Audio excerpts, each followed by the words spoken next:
the Grey Cup must by necessity go through McMahon Stadium in Calgary. Today it's the West Final, two old rivals, the Calgary Stampeders versus the Edmonton Eskimos. On Buono and the Stampeders this afternoon.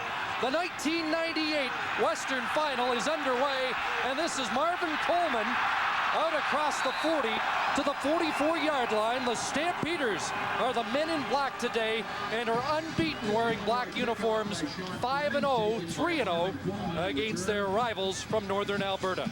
Well, most definitely, Chris. I tell you what, the big offensive line by the Big Chill, led by Fred Childress, second-time Western outstanding offensive lineman. The backs and receiver, Vince Danielson, 1,000-yard receiver, actually 3,000-yard receivers in the receiving corps. Lots of weapons for the Calgary Stampeders.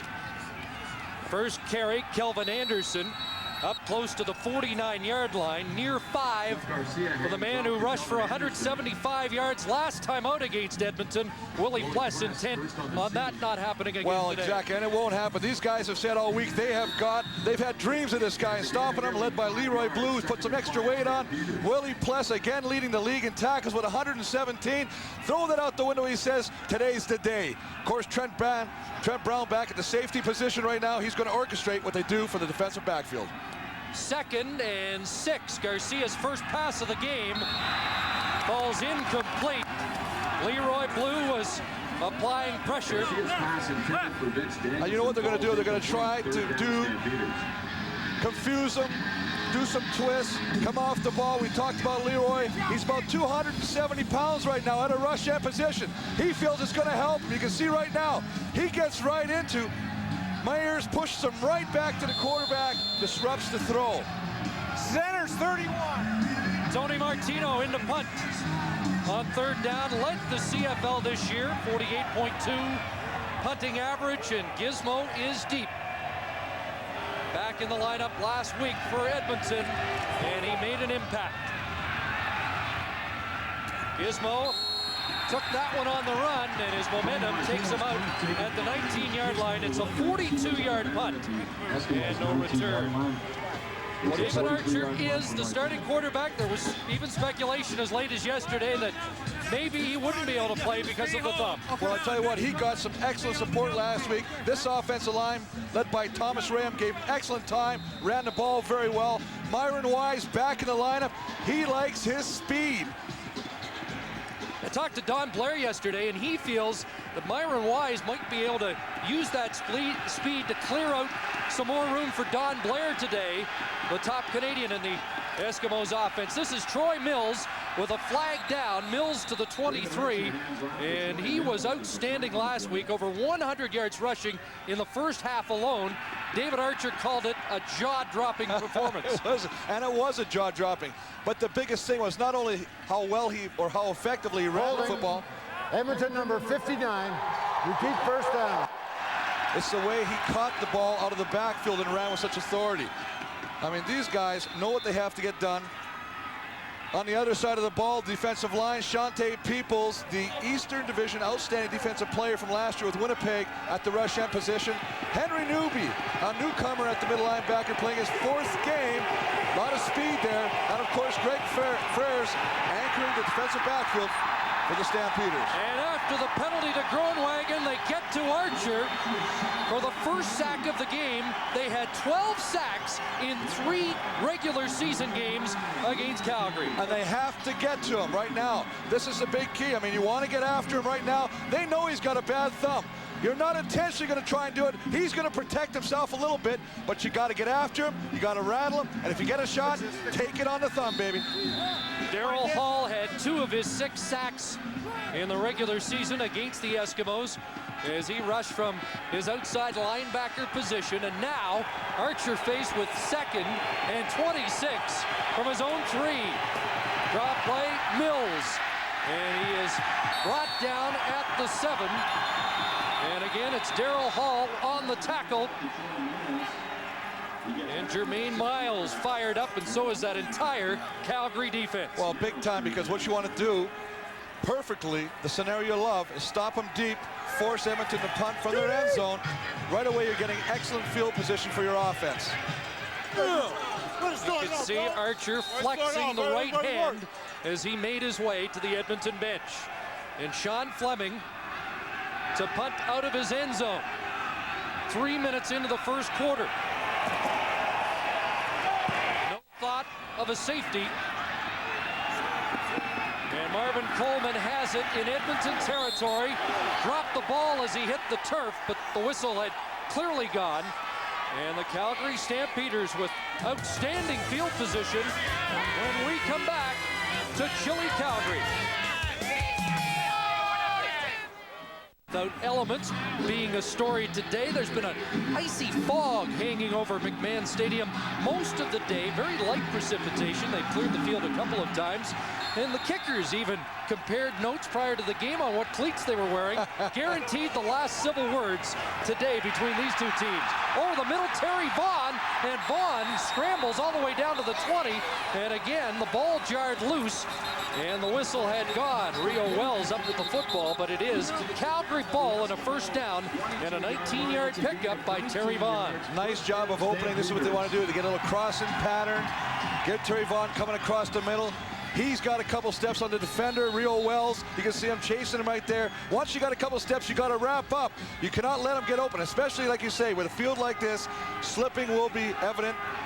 Big plays will result. A couple of times they've let the ball go after being down, but they want to put the ball on the carpet in a game like this too often. Here's Anderson trying the right side, and he's down at the 16-yard line. Let's join Scott Russell. Thanks very much, Chris. You were talking about the kickers, Sean Fleming of Edmonton, Mark McLaughlin of Calgary. I talked to Sean Fleming earlier about the field and the footing. He says he doesn't think it's going to be a problem. Everything's pretty firm. The only concern that he has is he wears a soccer shoe on his right foot, which is his kicking foot, and he feels that might slip just a touch more than the regular football cleats. Chris? Right now, Jeff Garcia has the football for Calgary at the Edmonton 17. It's 2nd and 5. Short drop, and there's a completion to Danielson, who has a first down at the 9. Upended by Dwayne Provo, but the Stampeders are moving the football. 88 gets 8. And doing a good job of moving the football. Edmonton sitting back in a little bit of a zone protection right here. Bringing the rush, they're bringing the rush to get through on him, but he's able to release the ball quickly, get it to the receiver. Nice job of Danielson just sitting down, making the catch, being brought down by Dwayne Provo. So it's 1st and goal. Danielson, the nominee for top Canadian out of the West this year. Anderson, left side. Kelvin Anderson, and he is brought down after a short gain. Malcolm Frank stepped up from his corner linebacker position with Melvin Hunter limiting the gain to a couple. Well, you got two big ends. You got Melvin Hunter on one side, you have Leroy Blue on the other. You're going to have to secure the corner if you're going to be successful running the sweep. You can see right now they're trying to get him. There's a nice block by McNeil, but of course the pursuit is right there. Defensive backs coming up, allowing Melvin Hunter to come off his block and make the play, limiting the gain. 2nd and goal now from the 8. And Garcia has everybody out. Pressure on, throws into the end zone. Actually threw that football away as Willie Pless applied the pressure. Good job. If you know, one of the things you can't do is you can't stay vanilla. You got to change up your defense. Come after him. Show different looks to Garcia. Look at, they're bringing a straight rush right now. Willie Pless is going to come late. He's going to come right off his block right there. Garcia sees him, throws the ball away. Smart decision, throwing it away where nobody else can catch it. Avoid the turnover. So Garcia moves it into field goal range, and we'll see the footing of the kickers for the first time as Mark McLaughlin sizes up a short field goal attempt, 15 yards. And McLaughlin puts it through. The Stampeders are on the board first in the 98 Western Final. 6:10 gone. Wally Bono's squad up by 3. Getting ready to go back on offense, and we asked him about the much talked about thumb injury. Once I get in the game, I mean, when you get the ball in your hands, you're not thinking about anything but trying to get the ball to your guy, distribute the ball. So I don't foresee any problems. Now, if I whack it on somebody's head or helmet or shoulder pad or something like that, obviously I'm going to be reminded. Hopefully it won't be that big a reminder, but it may be a reminder. First time he ever injured the thumb was against Calgary back in 1994. Passing incomplete for Marcus Dowdell there. He might have to get used to the fact that the thumb has been frozen. They froze the thumb earlier today at the base of that injury. Well, you know, we watched him throw in the warm-ups, Chris, and I thought he threw the ball very effectively. But as you say, he's got a localized painkiller on the thumb joint right now. That will wear off, and it will be added to if he takes some shots on it. So it'll be interesting to see how he progresses as the game goes on. 2nd and 10 from the 35. Here comes the Stamps rush, and Archer got it away incomplete. Closest man to the ball was Darryl Hall. Well, they're going to have to do something to mix it up to take away some of the rush from the Calgary Stampeders right now. Whether that means getting Mills involved in a screen, but you can see right here, they're coming with everybody. They got 6 guys coming right now. A lot of pressure coming. They're getting to him. They're disrupting his rhythm, not allowing him to get any kind of a momentum going on sync with his receivers. Clear. Mix it up right now. That's what he's got to do. Get the screen involved. Keep the hands in now. Keep those hands in. Get the draw plate involved. Get Troy Mills involved. Alondra Johnson blitzing on that last play for Calgary. Sean Fleming back in to punt. Off the side of his foot, the short punt. And again, in this game of field position, Calgary is dominating early. Aldi Henry came hard on Sean Fleming and forced him to kick that away off the side of his foot. Just a 21-yard punt by Fleming. And these are things that'll kill you because, as they say, field position is very, very important in a big game like this right now. Twice, Calgary is starting with excellent field position. Jeff Garcia in his 3rd playoff start. He has not finished the last 2. Last year, knocked out of the box early by the Saskatchewan Roughriders with a knee injury. Here's Anderson right side and wrapped up by Melvin Hunter. Driven back with the help of Benny Goods. What a year for Melvin Hunter, not only the top defensive player in Edmonton, but the outstanding player with the Edmonton Eskimos. And I mean, that just shows you what kind of year Melvin's had. I mean, he just does everything. He is a leader on special teams. He's a leader on the defensive line. And he's a leader in probably the most important thing, the locker room. This is a veteran Eskimo defense. Hunter 7 years, Goods 9 years, Blue 10 years, Willie Pless in his 13th year. It's 2nd and 7. Good protection, and Garcia finds Terry Vaughn for the 2nd time today. And Vaughn, hard man to bring down. Terry Vaughn, one of 4 receivers for the Calgary Stampeders in the top 14 in the league. Well, they have 3,000-yard receivers, but I tell you what, Edmonton is bringing Willie Pless. That's a great thing to do, but you can't do it every time because if you're bringing your middle linebacker through, somebody is going to be open in the middle, and Garcia recognizes that right now, and he's just doing the crossing routes, and he's found Vaughn twice open in the middle. First down, Stampeders. Garcia play action, and again across the middle, and Alan Pitts brings it in. A terrific catch by the 9-year veteran. The all-time CFL leading touchdown man, Alan Pitts, with another big playoff catch. Well, we talked about, I mean, the weapons are unbelievable here. You know, you got Javon, you've got Moore, you've got Danielson. Look at Alan Pitts. He just runs cross field like this, wide open, gets a step on everybody, stretches. And the thing you gotta like about this guy, not only does he make just great catches look simple, but he stretches out and he gives everything. They thought his career was over. This guy's rebounded with a flourish. 55th catch in playoff action for Pitts, a 24-yard gain, and now Anderson swinging out of the backfield down to the 10-yard line. But you see what Calgary's doing. They're mixing it up. They're doing crossing patterns. They're giving the ball. They've ran sweeps. They're utilizing their whole playbook. You've got to do that to keep a defense off balance, and that's what they're doing right now. Edmonton should be watching this and taking some notes and changing up what they're doing when they get the football. Anderson, a great double threat this year, over 1,300 yards rushing, but close to 600 yards receiving as well. And the Stampeders anxious to erase any negative doubts early. But a big play by Robert Brown, surging across the line of scrimmage and stopping Anderson for a loss. Well, like I said before, what they're doing is they're getting good penetration on the run plays. Now they got to do that on the pass. They got to get some pressure. They've got to change it. We know that Edmonton likes to blitz, bring the halfback sometimes. I think you got to do something to disrupt Garcia. Right now he's finding too much success going downfield with the receivers on the crossing routes, either with Vaughn or Pitts. And Danielson's caught a ball as well. You got to do something to knock him off his rhythm. That big play by Brown forces 3rd and 5. And McLaughlin on for the second time.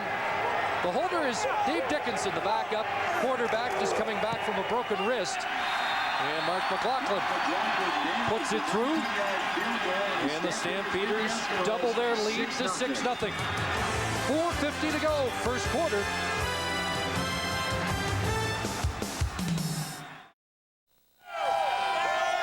Crowd over 30,000 on hand here at McMahon Stadium. They average 30,000 during the season per game, a single season attendance record of over 270,000 for the Stampeders. There's the hero from a week ago, Brian Wiggins, with those 2 touchdown catches in the final 5 minutes against the BC Lions. Archer to throw, and he overthrows Don Blair, the intended receiver, and William Hampton with the shot on Blair after the ball sailed by. But they ran the play action. They talked about the fact that they were going to get some speed with Dowdell in the lineup. Myron Wise is going to take him deep, open up the in pattern. That's what Donnie Blair likes. He's coming across on the in pattern.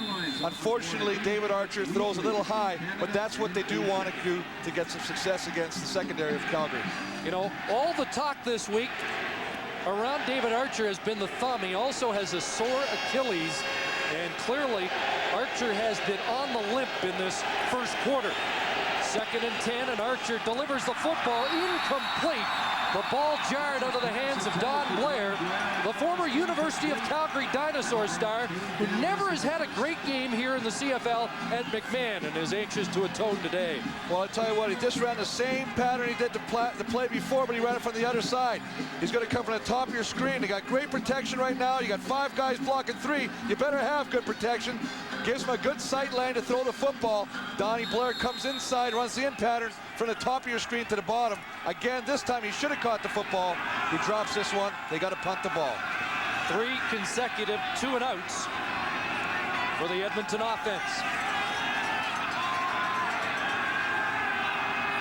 Fleming to punt. And once again, great pressure and a short punt. Terry Vaughn up across midfield. And Jeff Garcia has been handed terrific field position in this first quarter. He's got a couple of field goals, but...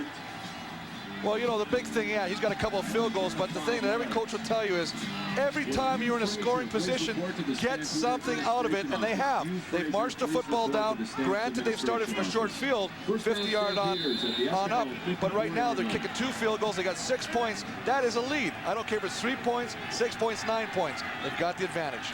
29-yard punt by Fleming. And the wind does not appear to be a factor here at McMahon. Garcia, a couple of fakes and wide open. It's Alan Pitts with another big reception from Jeff Garcia. Well, a breakdown in the secondary. Right away, they got 3 guys. Nobody picks up Pitts. Little pump fake. They bite on it. He is wide open. Take a look. Little crowd. They all come with Terry Vaughn. Uh-oh, Real Well says somebody better get back there. Too late. Good thing that Trent Brown was in the territory to make a touchdown-saving tackle. Otherwise, we'd be down by 7 more. 36 yards that time to Pitts. He had a 24-yard catch earlier in the quarter. First down from the Eskimo 18 over the middle, and it's Terry Vaughn at the 11, 7 more in front of Malcolm Frank. And he's just running this to perfection right now. I mean, Garcia is in his zone right now. He is on the ball with the money, right where the ball should be. None of the receivers are having to stop. They're catching the ball in flight. Now, I know you like the lead, but I think when you get this deep 3 straight times, you've got to put it into the end zone. This is a team haunted by squandered leads in the Western Finals past.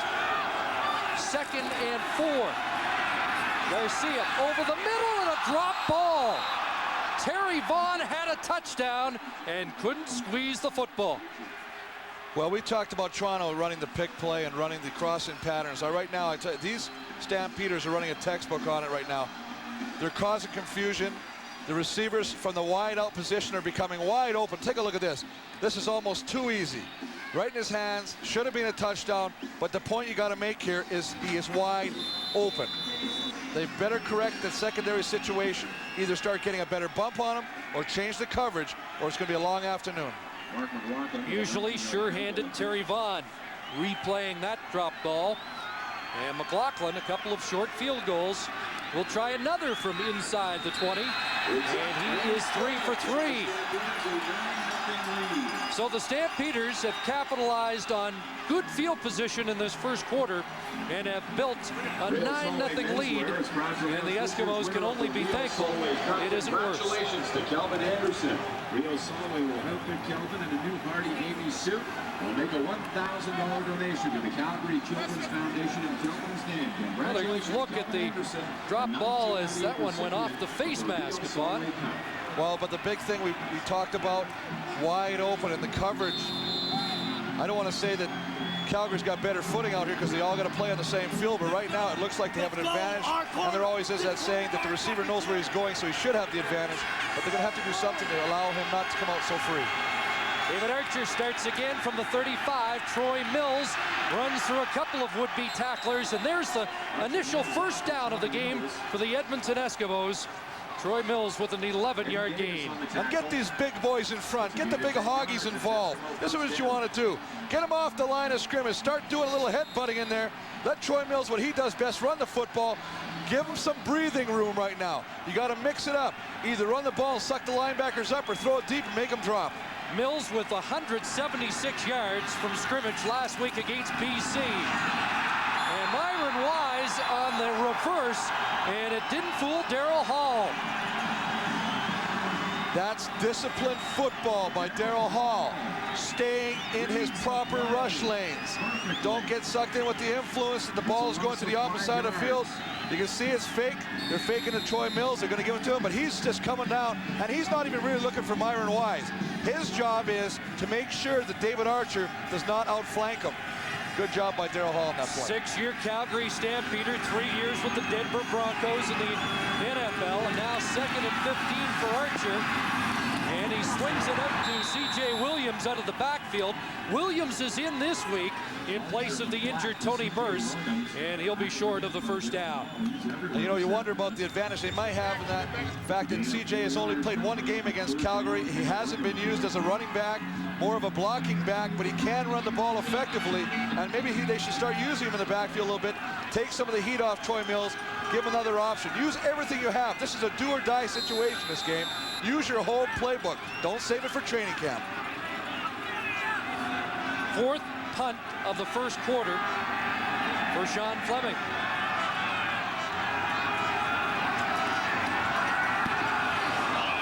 Once again, not a vintage Fleming punt, but he does get a good Eskimo bounce, and Marvin Coleman gets the no yards penalty as a couple of Eskimos were running through that restraining area.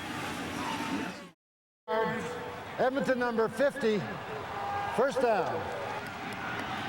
Well, they called Jim Cooper on it, but I know there was a couple guys in the vicinity of that. And you're always taught, play the football, but always give the 5 yards. And if the ball's bouncing back, get out of there. They made no attempt on that play, and they gave it more field position to the Stampeders.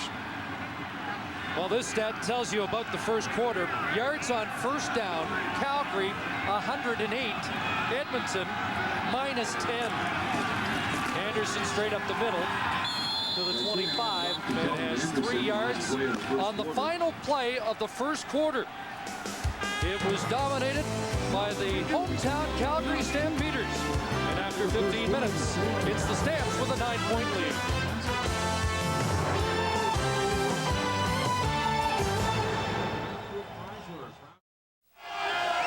It's the 11th consecutive year that the Western Final has been in Alberta. Most of those have been in Calgary, and yet these two teams have split them right down the middle. 3 wins apiece in the 90s for either of these two teams. Well, so much for the old mystique theory. I mean, this is one of those things. 95 obviously being won by Calgary. That was the last time it was played here. Edmonton winning in 96. I mean, it's just, these two teams do not like each other. We can talk about that till we're blue in the face. But right now, you got to get some emotion going on the Edmonton side. They need a big play. They need to get something to spark them right now. They're almost so psyched up that they're making mistakes mentally. Alan Pitts had a big first quarter. Couple of catches for 60 yards. And Garcia goes back to the air, looking deep and overthrowing Travis Moore. First time he's called Moore's number this afternoon, and it will bring up 3rd down. But I tell you what, the big thing here, I mean, obviously, we take a look at the stats for the first half. I mean, 1 first down, 5 yards passing, 9. That's just not going to cut it. If you work that over 4 quarters, I mean, you're looking at less than 100 yards total offense. You've got to do something to spark your team offensively, special teams. Maybe Henry Gizmo Williams will be the guy that provides that catalyst, but they need something right now to wake up. Tony Martino will punt. Leading punter in the CFL during the regular season, and Gizmo the best ever returning punts in Canadian Football League history. And this one off the side of his foot. The flags would not indicate that there is much of a wind problem here, but punter's having trouble kicking at that end of the field, in a 35-yard punt by Martino. There's Alondra Johnson, another one of the Warriors throughout this decade. The great Calgary linebacker. Great field position for the Eskimos for the first time. And Troy Mills, tough guy to bring down, but a wave of black and red finally wrestles him down after a pickup of 4. Well, I think this is good. This is a big thing. I mean, you get the ball and you get the linebackers come up, then you can open up the passing game. But right now, we've got a lot of balls being dropped by the receivers right now. Donnie Blair with a couple in routes, dropping the ball. These guys have got to start catching the football. Of course, the biggest drop of the first quarter. There you go. Terry Vaughn with a sure touchdown. Aldi Henry comes in as an extra DP on 2nd and 6. Archer over the middle, and Myron Wise unable to bring it in. They're wrestling for the football down there. That's well, this is going to be very frustrating. David Archer's hitting the guys now. He's on the flow. I know Myron Wise hasn't played since September. He's anxious to get back in there. He may be a little bit too excited, but he's got to start coming. This ball's thrown perfectly. Keep running. Don't stop your route. Don't anticipate where the ball is going to be. Go to where the ball is. If he kept running, the ball would have been in his hands, but he's got to come down with the catch to keep some kind of drive alive for the Edmonton Eskimos. Maybe a little rush showing there. He hasn't played since September the 26th and only played 5 games during the regular season. Bothered by a back problem throughout the year. And Fleming with the punt. Coleman takes it on the bounce. And Marvin, the all-star punt returner in the West this year, across the 16, a 46-yard Fleming punt. C.J. Williams on the tackle. All right, let's have it up. We're back at McMahon Stadium, 9-0 for the Stamps over the Eskimos. Missing the action is middle linebacker Anthony McClanahan, who's been out 9 weeks with a bad neck. Tell me when you're going to get it fixed. January 4th, I'm going for surgery. They're going to remove a disc and take out some bone spurs, and then I'll be back for training camp. No worries. My dad just had the same surgery in August. Well, we hope it goes well. How do you like the way the Stamps are playing so far? Oh, they're doing real well. We should have at least 3 touchdowns by now. I hope it's a shutout because it'd be good for the defense. And, you know, like they say, defense wins championships, so here we go. Good luck with everything, Anthony. Thank you very much. I appreciate it. Guys. All right. Thanks. Back to the action, Scott, where Garcia throws over the middle of Terry Vaughn. And a lot of running room for Vaughn. Close to midfield for TV. They're getting caught in really bad situations here. Edmonton likes to sit back to defense and count the receivers as they go by. The first receiver will be picked up by one linebacker, the second one by the halfback, third by the corner. Right here you can see Willie Pless. He's coming across. He's looking at the other guy. Nobody picks up Terry Vaughn on another crossing route, and then it's off to the races, and he's got to be dragged down after a big gain. But they've got to get their coverage straight right now because they're making mistake after mistake. 38 yards for Vaughn, ironically. And look at the differential there on first down. It was the crossing pattern that Edmonton rode to victory over BC. Looking deep for Pitts, and he got tied up there with Rio Wells, and both went down. No flag. Well, good coverage, but I mean, you gotta this is an opportunity. Jeff Garcia could have took off with the football. He had a lot of open real estate in front of him. Decided to go deep to Alan Pitts. Good coverage. They get their feet tangled up. Good no call by the referee. You can just see right there, Rio Wells, Alan Pitts. Rio Wells gets up and actually thinks that he was pushed from behind, but in actuality, they're both looking for the football. Good no call by the referee. You know, I asked Jeff Garcia a couple of days ago whether he'd be limited in his running, because we're not sure what Dave Dickinson can do coming off the bench with the broken wrist a month ago. He said it wouldn't take away any of his aggression. We might see it here. There's a flip ahead, and look at this. Calvin Anderson, a little schoolyard play. Hey, that's Doug Flutie stuff. And Jeff Garcia makes a first down when it looked like the play had broken down. I'm going to tell you right now, he is in the zone. He is doing things right now that he hasn't done all year. Not saying he's not an all-star quarterback, because he really is. But right now, when you know everything you do, when everything you touch turns to gold, look at this. That's just heads up. Finding a receiver as he's going down right there. Give it to Calvin Anderson. Gets a great block right there from one of the receivers coming back. I mean, they're doing everything right. Offensive coordinator George Cortez likes what he sees. Rich Stubler trying to find a way to stop Calgary. On a roll, Garcia, and he has Pitts at the 25.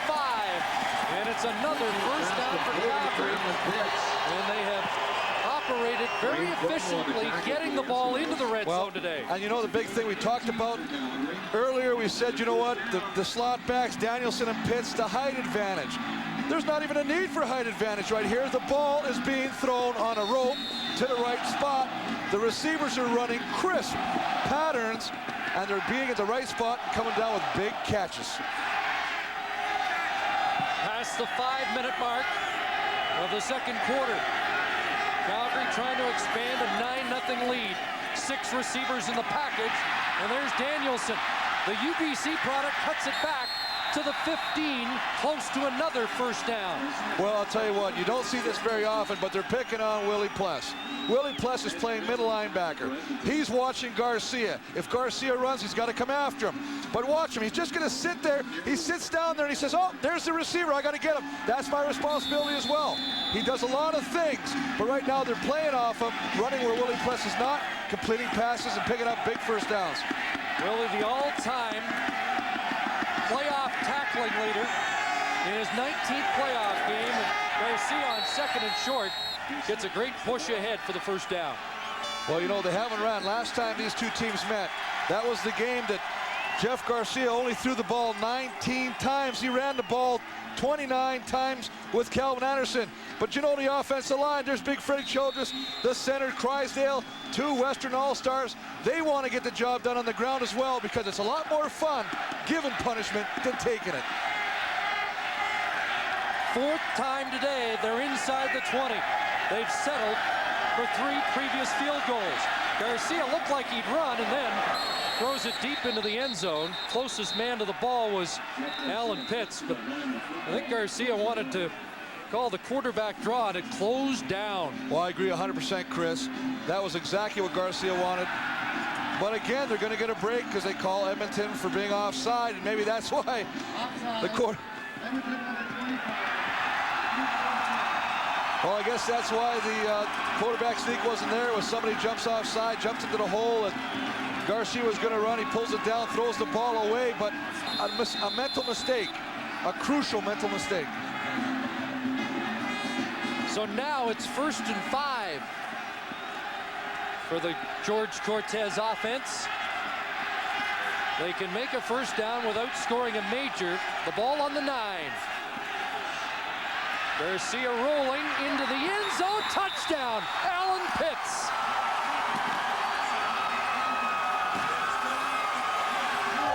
Well, I'll tell you what, Chris. Right here, Edmonton gambles that Calgary is going to run the football. They bring in an extra defensive lineman. McCready comes in. They line up 5 defensive linemen, hoping to get some pressure on him. They don't. As a result, he gets one-on-one coverage. Alan Pitts takes it to the corner, wide open. Nice throw, nice catch. Another touchdown for the Stampeders, who are quickly racking up the yardage and the points. Garcia and Pitts have been on the same wavelength throughout this day and most of the season. McLaughlin adds the extra point. And Calgary has exploded here through an early 16-point lead.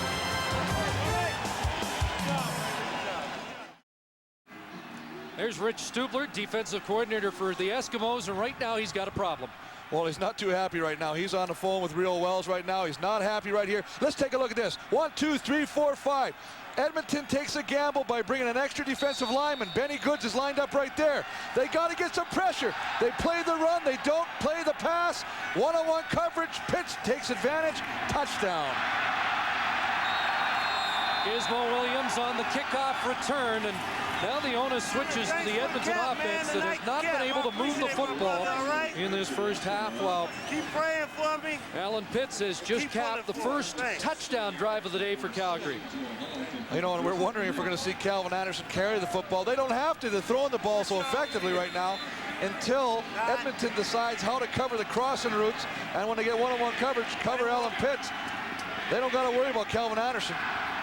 Dave Archer's Eskimos have scored over 40 points in their last 2 weeks. He needs some of that offense right now. Archer hit when he delivered the ball, and it was nearly picked off by Alondra Johnson. Well, Jermaine Miles comes in with the heavy-duty pressure. Here's a guy who has 5 sacks on the whole year, but he's got 3 against Edmonton. He loves to play these guys. You can see him up at the top right now, fights a cut block. Watch this, right on the throwing hand, and he's got, you know what, I tell you what, he's going for the thumb as well. I mean, watch this as he cocks his hand. Here he's going to go back and try to throw the football. Look, he's got the hand. Don't let it go. If you get a chance to grab the thumb, grab it. There's Alondra Johnson, top defensive player in the West this year. He's been to 3 Grey Cups and an All-Canadian in '95. 2nd and 10, Archer and the Eskimos. And Archer has Dowdell in front of Marvin Coleman. And it's a first down for Edmonton, and they needed that. Well, they brought a blitz. Jackie Kellogg comes off the corner. David Archer sits back there. You can see Kellogg trying to jump in front of him. Nice delivery, nice throw. Dowdell with the back to the defender where only he can catch the football. Nice job. More importantly, they move the football out of their end and hopefully create some drive. You project his numbers over a whole year, and they total out to over 1,400 yards for Dowdell. Now Archer in trouble again, almost picked off in and out of the hands of Henry Newby, the middle linebacker. It would have been a tough catch, but Archer continues to get a lot of heat. Well, you know what? One of the things that I found interesting is to see the pressure. Jermaine Miles with an inside move on Rayam. There's Steve Anderson coming from the inside. He's putting pressure on. What's happening is they're getting him to pull the ball down, try and regroup as far as throwing the football, and they're disrupting him right now, and they're causing him all sorts of trouble delivering it. Henry Newby, a late acquisition replacing McClanahan, who spoke with Scott Russell earlier. Now Archer steps up, and he gets it to Dowdell, but it'll be short of the first down. He's wrapped up by Western All-Star Jack Kellogg, and a 7-yard gain for Dowdell. And one of the things you see happening right now with the pressure coming, the packages after him, is that David has to pull the ball down, decides, well, should I run, should I not run? He hasn't thrown the ball deep. I think he's got to start stretching this defense to allow him to get anything that might be underneath right now, get the DBs to play off the line a little bit. Right now they're sitting at 8 or 9 yards, saying our pressure's going to get to him. We're not really worried about getting beat deep.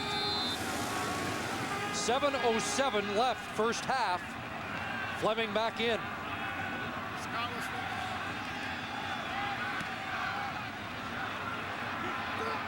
Good punt, and Terry Vaughn lets it bounce into the end zone.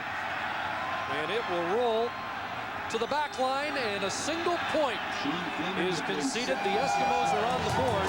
It's a 76-yard single by Sean Fleming. Well, one of the things you got to like about Garcia right now, here's a guy who's on fire, Chris. He's doing everything right. But over the course of the season, he's only been 50% throwing the football against these Edmonton Eskimos. So he's gone to a new level in this game. Saw the first half numbers already for Garcia. Big hit there by Benny Goods on Kelvin Anderson, a 2-yard carry. Well, they've done a good job of stopping the run. They've really done a job. I mean, Anderson's probably carried the ball 6 or 7 times. Let's go down to Scott Russell, see what he's got for us. 2 yards. It'll be second. Thanks very much, guys. David Archer told me just a few moments ago that he hasn't got a problem with the thumb and throwing the football. The problem right now is his left leg. He's got a pulled calf muscle, so that's really disturbing David right now and preventing the Eskimos from moving the football. Guys? Well, he was concerned about the Achilles coming in, and obviously it's taken its toll. There is a flag down as Anderson, with that swing pass out of the backfield, is across the 45. It would be a Calgary first down, pending the penalty marker. Offside, Calgary number 83. Repeat, second down. Travis Moore jumping the gun, trying to get a little bit of jump on the defensive backs. But as you said, you're talking about David Archer and about his Achilles. You know, a lot of times when you have an Achilles injury, you're trying to stretch it. If you don't stretch it properly, the next thing to go is your calf. That's what happened. You just saw Jimmy Kemp, who is showing no signs of warming up. So apparently, it's still David Archer's game for the Eskimos. 5:45 remaining, first half. 2nd and 13. Garcia with all kinds of time, and shaking a tackle is Aubrey Cummings, and the rookie has a first down, a 16-yard pickup for Aubrey Cummings out of Acadia. Well, it's just a simple thing. I mean, they're going to bring Don Wilson from the outside. What it does is it puts you guys in a one-on-one situation. They're playing back right now, leaving the opening. They've just been doing this down and in route, the crossing route. Good protection. They all pick it up. Look at that, getting out there on him, blocking Don Wilson off. Look at the lane of throwing that's afforded to Jeff Garcia. Phenomenal. Garcia now over 200 yards passing in this first half. And he has Terry Vaughn at the Eskimo 54 in front of Willie Pless. Well, one of the things mobility will give you is an opportunity to get outside the rush. When they do get pressure on him, he can get outside, skirt to the outside, and it really does put your defensive backs, your cornerbacks in a bind because of the fact that you can see Leroy Blue working on Mayer, just coming inside of him right now. With the fact that you got Garcia with fleet feet, a little bit of poetry for you, gets outside, nice throw, and they just continue to march the football. 2nd and 2. Vaughn has 5 catches in the game, and there's unreliable Alan Pitts with another catch forced out by Rio Wells. But the Stamps continue to move the sticks here in the first half. And Jeff Garcia is on his way to his best game of the year. Well, he is just on fire. We talked about being in the zone. He's above that. He is doing everything. He's taking what they're giving him. He'll stretch the defense, go deep. Then he'll take the short stuff. Then he does the crossing patterns. Then he does a little down pattern. I mean, everything that he does is working right now, and he knows if it ain't broke, don't fix it. He's enjoying this. 1st and 10 in the late stages, first half. It's been all Calgary. Now Anderson follows the blocking and is at the 43 before Leroy Blue brings him down. 5 more for Anderson. Just a note on Jeff Garcia. Remember his first game, it was against the Edmonton Eskimos, Labor Day '95. He rolled up 546 yards in passing. Well, in 11 games since against the Eskimos, he's only had 1 300-yard game.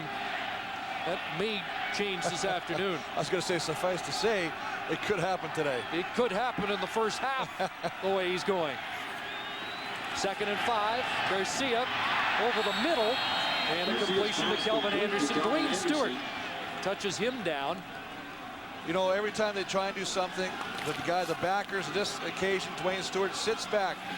They are so worried about getting beat deep that they sit back in their zone. The linebackers get. Watch, Leroy's going to come free because they got a guy in the middle. There's Willie Pless. As a result, the linebackers have got the coverage of the slots coming across. They're sitting back. They don't want to get. And Calgary has been moving on offense.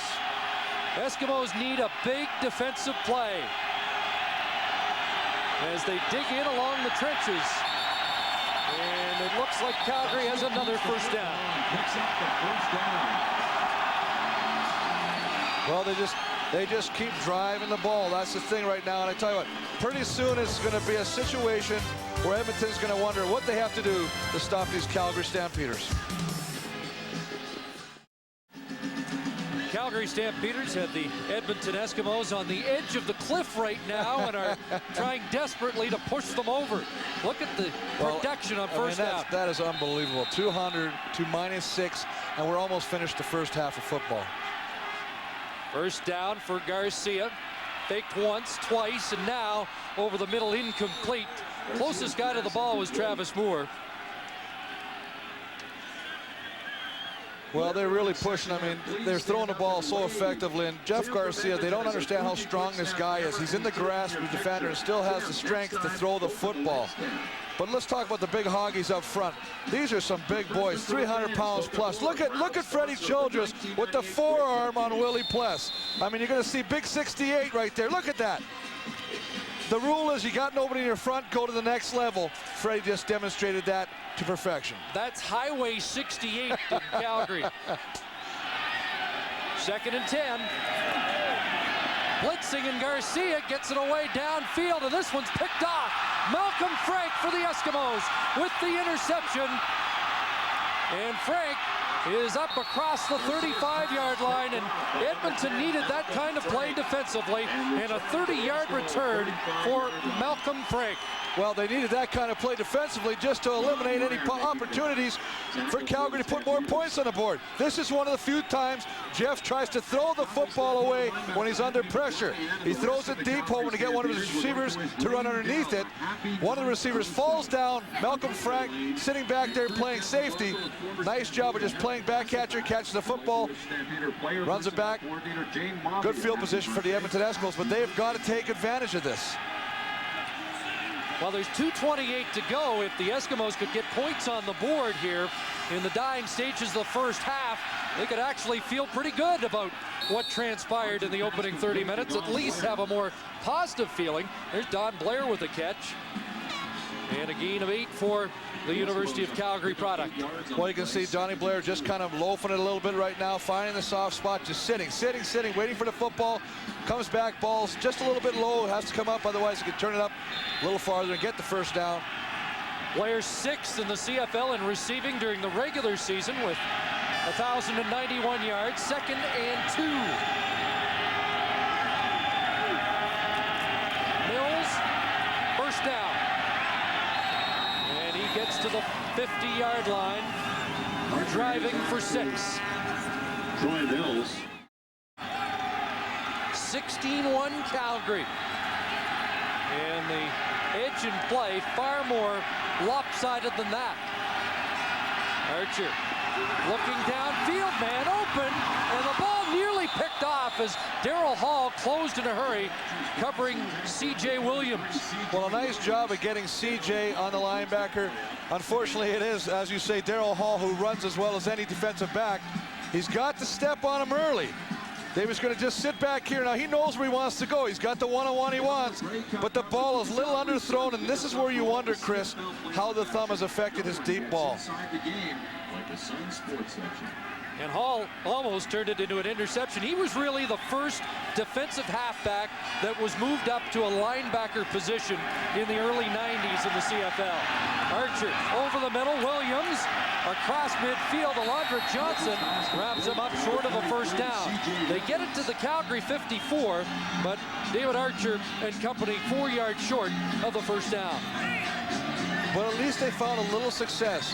They didn't get any points out of it, unfortunately, but they found something they can work with. Right there, they were doing the same thing that Calgary's had so much success with, was just the underneath route. That time they just bring C.J. Williams underneath the linebackers, makes a nice catch. Unfortunately, doesn't get a first down, but they get positive yards.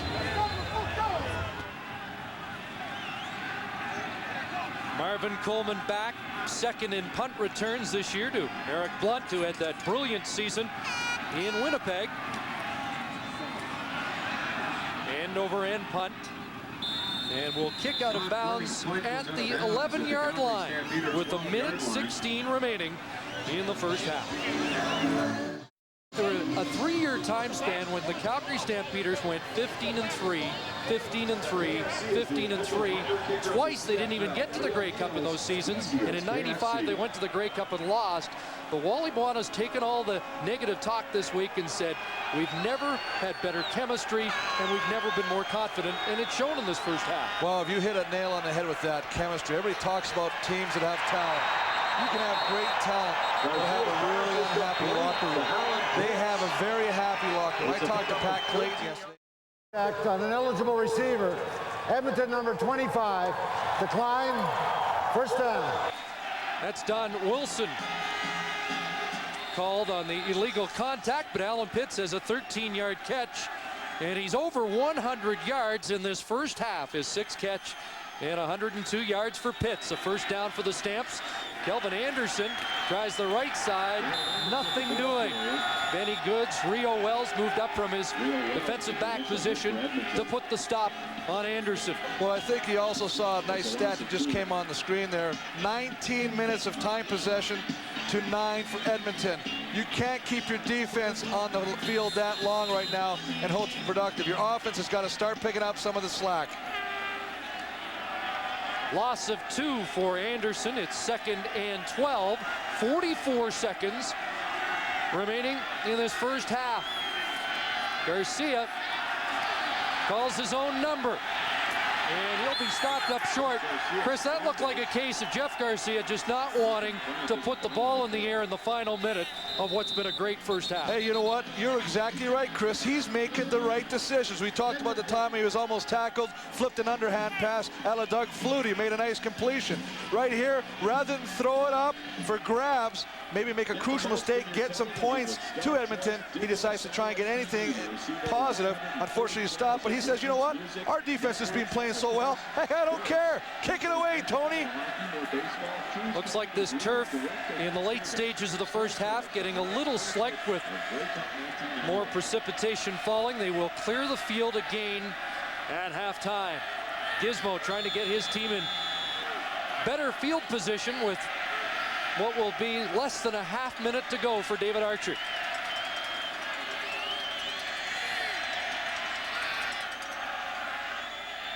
High snap, Martino pulled it down and got it away quickly. Here's the Gizmo from his 44. Gizmo trying to get outside, but Aldi Henry won't let it happen. Great special teams play by Aldi Henry, who's excelled all season long in that department, leading the Stamps with 19 special teams tackles. Well, you're right. The second-year guy has just done it right there. He just allows the rest of the team to come up and converge. And what I mean by that is look at him stay on the outside.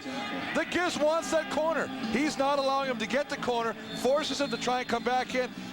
This is a big play by Tony Martino, and the fact that the ball is, remember, it's slick out there right now. Not only the field, but the football.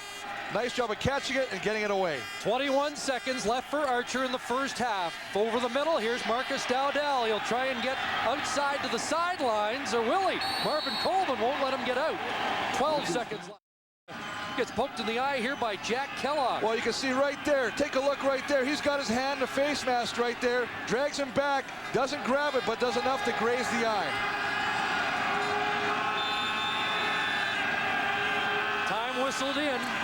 2nd and 8 for Archer. Got to move to his right, and now it's Troy Mills, and he's wrapped up at the 44, and that's another yard or two and nothing more, as the Eskimos have not been able to stretch this Calgary defense. And now, really the first time today we've seen the tempers get short. Well, this is, you know what, a lot of times coaches are going to say, hey, save that stuff. But I tell you what, right now, if I'm Kay Stevenson, I'm saying get in there, get tempers, get going, get mad, get angry, do whatever you got to do, but get in the football game. I like that when they get in the pile like that, start mixing it up. Wake some of these guys up. Don't think it's over. You still got 30 minutes. You're only down by 15 points. This isn't over, fellas. Yes, it has been relatively peaceful so far this afternoon. Odds are that will not continue. Well, time's out first half, and although it's 3rd down with the clock run out, David Archer is going to use this play to air out the football. He just dumps it off, and let's see how far Troy Mills can run with it. Johnson gets enough of him to force him out to end the opening half of football, and it really was all Calgary here at McMahon Stadium. 16-1 the score. Here's Scott. Right, with Wally Bono, the Calgary Stampeders, 16-1. Your team's moving the football. Your read on the offensive side of the ball. Well, our offense has done an excellent job. It would be nice for us to score a few more points, but our defense is really playing very well, and you got to give the guys a lot of credit. What's the key to shutting down Archer here? Well, again, right now we're just changing things up, and our pass rush is excellent. It's the same thing we've done pretty much against them all year. Thanks, Wally. Good luck. Thank you. There's Wally Bono, the Calgary Stampeders, who leads 16-1. Well, they did not clear the field at halftime, which would indicate that the footing is not a problem. But they did clear the sponsors. It's nice to see. Mark McLaughlin putting it on the tee. The Calgary Stampeders were 9-0 during the regular season when leading at halftime.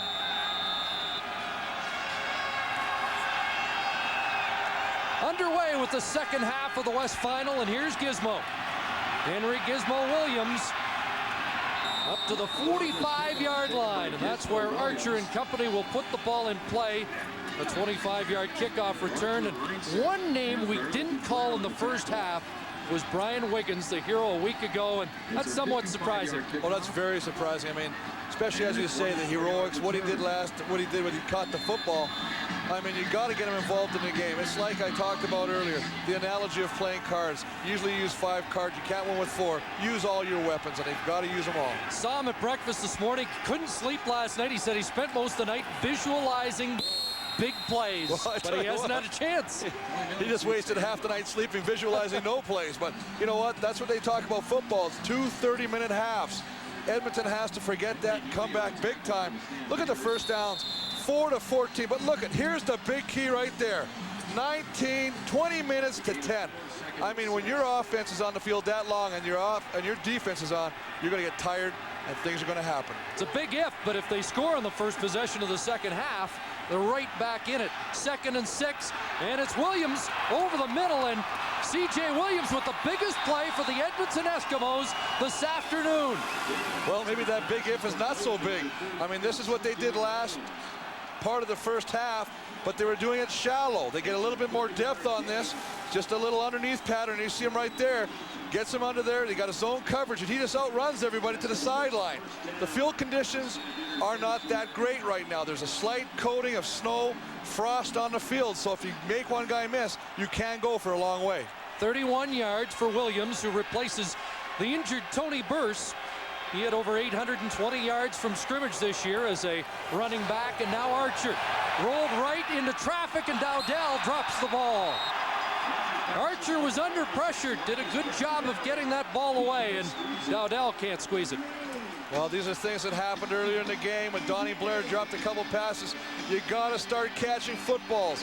Help your quarterback out. He's doing his part by avoiding the pressure. He knows he's going to get a hit, shot in the back. He's getting the football to you. It's up to you. You're getting paid to catch the football, get something positive going. 2nd and 10 from the Calgary 32.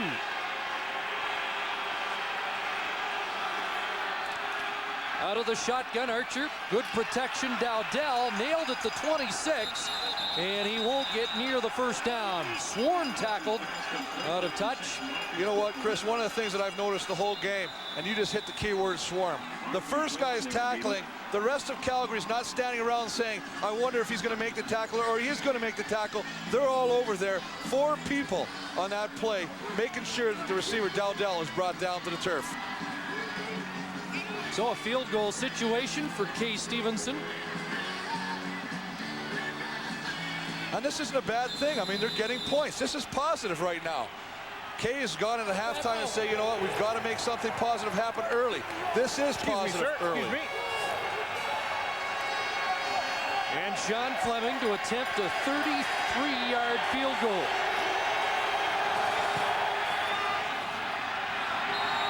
And it is good. And so the Eskimos do put points on the board with their opening possession of the second half. It's a 12-point game in the Western Final. In the second half, and now Calgary will go to work, and Alan Pitts, what a horse in the first half. Oh, just some great catches. Obviously climaxed by that big touchdown catch, but here, wide open, broken coverage by the Eskimos, and you better cover this guy. He just gets wide open. I mean, we always talked, we've hit on it about the height advantage, but Jeff is just on the money, so it's not even a matter of the height being a question. And Garcia goes to the air right away. Across the middle, it's Travis Moore. He is the fourth guy in that bomb squad receiving package. Moore with 818 yards during the regular season, and he missed 3 games, so they could have had 4 1,000-yard receivers. Well, defensive coordinator Rich Stubler wondering what he's got to do to stop that pattern right now, because that is Moore's first catch. Pitts has done it, Vaughn has done it, Danielson just gets some nice underneath catches. It's just, again, another coming underneath, crossing pattern, and he catches it ahead of Real Wells and turns it into a nice game. 18 yards, the ball at the Calgary 53. First down, Stampeders. And a direct snap to Anderson, read well by the Eskimos. Robert Brown, the nose tackle, smothered that play immediately. Well, the outstanding rookie for the Edmonton Eskimos this year doesn't get fooled at all. He is going where he's supposed to go. He's not going to follow the flow of Garcia. He just goes right in. You can see him right here. He's just going to get off the ball. Does a nice job of reading it right there, not getting fooled, staying with his assignment, making a big play. So it's second and close to 10. 3 receivers right side. And Garcia rolls to his right. Could take off and will. Jeff Garcia nailed at the 45, but he has the first down and bounces back after the hit by the veteran Donnie Wilson. If you're blocking for this guy, if you're on this team on Calgary right now, and you see your quarterback do this, watch him get the corner. Now he decides, you know what, I'm going to take off with the ball, tucks the ball away, here he goes. Now he doesn't slide. Look, I'm going to tell you, he's got a linebacker mentality. You got to love this guy because he's selling out for your team, and you know the rest of the guys are picking up on that enthusiasm. 575 yards rushing during the regular season, gets 12 there. Kind of has that Matt Dunnigan mentality, doesn't he? Oh, big time. First down, play action. And Garcia looks outside for Dwayne Ford, the fullback. Doesn't usually get his number called much in a receiving package. Dwayne Stewart was step for step with the product out of the University of Western Ontario. Well, you know, Dwayne just going to sneak out of the backfield right now. They figured exactly as you said, they've only thrown 5 balls to him all year. They figured they're not going to really pay much attention to him. Garcia unfortunately slips though as he's trying to set up right there. Throws his ball a little high in his attempt to get it to Dwayne Ford. So George Cortez has really spread the football around so far this afternoon. 2nd and 10 from the Eskimo 45. Garcia looking deep, wide open, Moore, but now Kavis Reed with the pick. 2nd interception of the game, and Kavis Reed taken down. And it's Jeff Garcia, the linebacker, with the tackle. I tell you, this guy, I got to go back and get some films from where he played high school and college, because I guarantee this is a throwback to the old days where you played offense. You never came off the field because you had to play defense. He just says, I made a bad throw. I hung it up in the air. I allow Kavis Reed to move on to the football. He makes a nice job. You can see he doesn't get everything he wants in that football because of Benny Goods. Throws it up. Kavis Reed just comes in front of the receiver, does a nice job of catching it. But pressure is what caused it. Right now, watch Benny Goods. They're running a stunt. He comes to the outside, tries to run over, tries to use Garcia as a speed bump. Kavis Reed with his 3rd playoff interception. The Edmonton Eskimos are back in the football game. But again, this defense has been tough. Henry Newby, the linebacker. Well, what you got to like about the Calgary defense is their team speed. They used to have big guys in there. Remember, they had Big Daddy Pope play in the middle. Great for run. Not so good on the pass coverage. But I tell you what, here's a guy. These guys got Henry Newby in the middle right now, taking over for the injured Anthony McClellan. These guys have just got incredible team speed from east to west. Henry Newby, a bad reminder of 1994 when he was with the BC Lions and they provided the upset here. 2nd down and Archer under pressure and finally down. got back to close to the line of scrimmage. Jermaine Miles bringing Archer down, and he couldn't find anyone open downfield. Well, I'll tell you why he couldn't find anybody open, because the defensive backs of Calgary did an excellent job. Everybody was covered. He tried to look left, he tried to look right.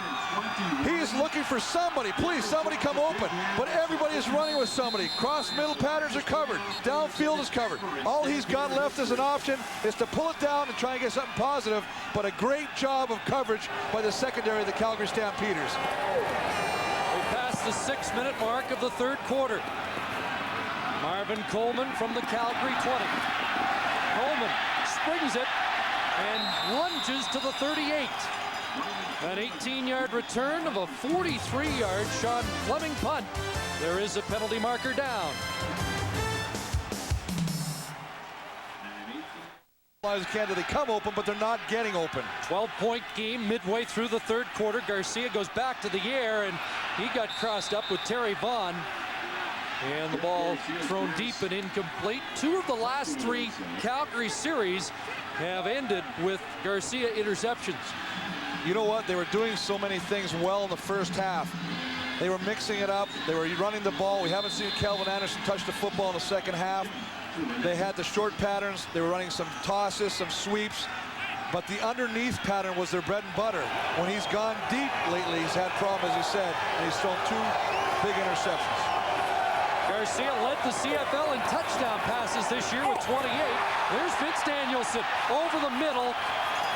And again, it's been a familiar refrain, over the middle. Over the middle. This is all they do, and until they can stop it, it's a situation where they catch the Edmonton defense picking guys up. Somebody doesn't run with them. He comes from the left to the right. He's coming to the bottom of your screen. He's wide open again. Running beside Willie Pless. The guys are coming open. They've got to jam these guys or change up some of their coverage if you're going to do something to change it, because right now it's their bread and butter play. If you take that away, you have an opportunity to force them to do other things. Danielson with 20, and the ball at the Calgary 40-yard line. Here's Terry Vaughn, and Vaughn fumbled the ball, gets back on it, and the referee indicating the whistle had gone. It's a gain of 7 for Vaughn. Terry Vaughn looked like he was nicked in the first half, went to the dressing room prior to the rest of his teammates, but back in the offensive formation for the Stampeders. Well, big time. How would you like to beat Terry Vaughn? Look at Terry Vaughn. Here's a West All-Star this year, but look at who he's playing with. I mean, Alan Pitts, Vince Danielson, the outstanding Canadian in the Western Division this year. Travis Moore. They've got so many weapons. It's hard to get your due recognition. 2nd and 3. Anderson, the ball carrier, and he'll be short of the first down. Just got beyond the line of scrimmage, and you can see Donnie Wilson hanging on. 37 years of age. Don Wilson in another playoff war. 4-time All-Canadian. Well, and he just, you know, he has such tremendous leadership qualities. He's seen it all. He's been with a number of very good organizations, and he brings a lot of playoff experience to the Edmonton Eskimos. They've always done well. They have done this game as well of stopping the run. What they got to do is work on stopping that middle pattern underneath where the Calgary Stampeders are having so much success against them. Chris, the Eskimos are one big play away from getting back in this football game. Martino to punt it away on 3rd down. Here's Gizmo.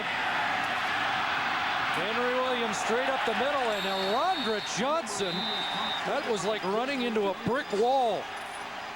12-yard return for the Giz after a 40-yard punt. 6:19 to go in the third quarter. Back at McMahon, 16-4 for the Stamps over the Eskimos in the West Final. Here's Bronzell Miller, defensive tackle for the Stampeders. Had his appendix out last Thursday. How are you feeling? I'm feeling good. And what about the Stamps today in your absence? What do you like about their performance? 27 yards rushing. That's all I care about. What about your ability to get back should Calgary make it to the Grey Cup? Would you be ready to go in a week's time? Should we make it? We're going to make it. But I'll be back. There you go, guys. All kinds of confidence on the part of Bronzell Miller. Here's Brian Wiggins trying to shake that confidence, and for the first time today, Archer to Wiggins, and a first down for Edmonton. It's hard to believe that Brunzell Miller makes his living as a public speaker. He just does so much. Very stoic in his answers. But it's nice to see that finally David Archer, as you say, gets Wiggins involved, and who makes a couple guys miss him, and turns into a nice big game. Chris, I've discovered it's the offensive linemen that have a lot more to say. I've been telling you that for all year. First down, Edmonton across midfield, and here's Mills, left side, and he's got a couple of yards. Jermaine Miles replacing Brunzell Miller in the Calgary mix. They've done a good job. The front seven, the whole D. Well, I tell you, take a look at here. You see Jermaine Miles working against Bruce Beaton, an all-star, but he can't get to the outside shoulder. You got to get to his outside shoulder if you want to run the ball outside of the tackle. He does a great job, Brunzell Miller does, of fighting it, getting outside and making the play, allowing his teammates to come in and stop it for virtually no gain. 2nd and 9. Archer out of the shotgun has better protection. Mills. First down, Troy Mills to the Calgary 40-yard line. And the Eskimos starting to get untracked offensively. Well, they're using what they have to do. They haven't run Mills very effectively when they have, but what they do is they give him the ball other ways, by the pass. We talked earlier in the first half when they were struggling of maybe getting him into a screen pass. This is the next best thing. Put the ball a little outlet pass to him, let him get some open field. He's a tough runner and a tough guy to bring down. You'll get plenty of arguments, but David Archer thinks Mills is the best multifaceted running back in the Canadian Football League. This time, C.J. Williams, short gain, looked like the ball popped loose. Calgary says they've got it, waiting an indication, and no. The officials say the ball was dead. And a gain of 2 for Williams. Well, the ground can't cause a fumble. And, you know, that's the biggest thing right here. You can see C.J. Williams is going to come through, but you know what? That is a fumble. No question. Boy, they thought that the ground had caused it, but the referees, and they've done a great job up to this point today, have missed that call, and that was a fumble. So the Edmonton Eskimos starting to get breaks and starting to shift momentum. 2nd and 8. Archer, great protection, and he throws a strike over the middle, and it's Myron Wise with the catch. Well, that is a big play, but of course that play, this is the bigger play. And in fact, you can see the ball come out of CJ as he's being stripped by Jermaine Miles again. And I mean, they get a break, as you say, Chris. What I like that Edmonton or Calgary does, though, they rushed 3 the last play, dropped 9, a little bit of an umbrella coverage. David finds one guy, and I mean, there's only one guy open when you got 9 guys in the coverage. Well, it's become a microcosm of the whole season. It's been uphill for Edmonton, but they're starting to look optimistic as the ball thrown into the end zone incomplete. William Hampton in coverage. Marcus Dowdell, the intended receiver. But that is what he wanted. Talking to David Archer, he said, I want to get Dowdell one-on-one. He does this time. But what happens, you get good pressure. Miles again. We mentioned him a ton. Coming across, gets his coverage.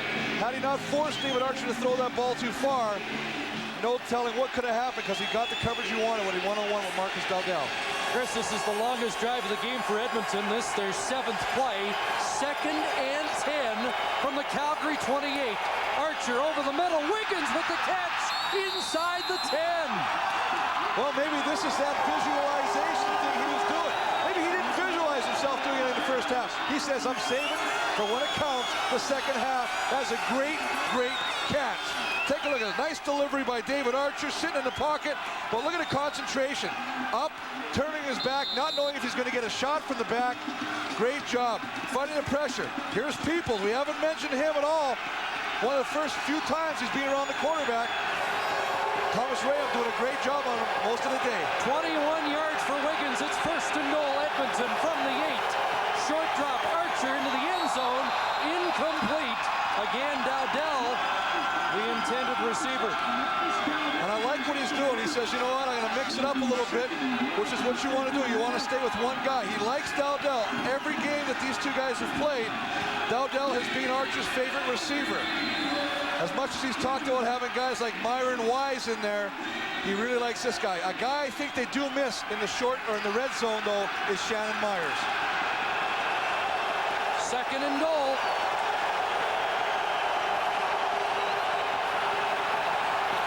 Archer, Dowdell, and he can't bring it off his shoe tops. Third down. Well, I tell you what, this ball is thrown low, but it does touch his hands. And as the old great Tommy Joe Coffey said, if you touch it with your hands, you better be able to catch the football. He catches this football, he walks into the end zone. They got to start taking advantage. That's the best drive that Edmonton's had today, albeit aided by a penalty, but they're doing a great job of moving it. Dowdell wide open. And with 1:20 remaining in the third quarter, Sean Fleming will try to kick Edmonton a little closer. 15-yard field goal. And Fleming puts it through.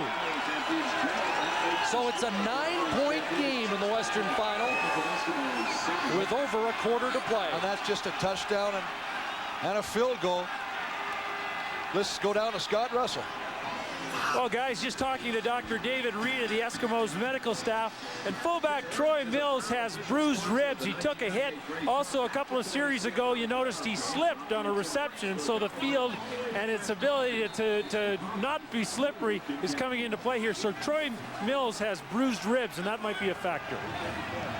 Well, he's a critical guy in the Eskimos' offensive set.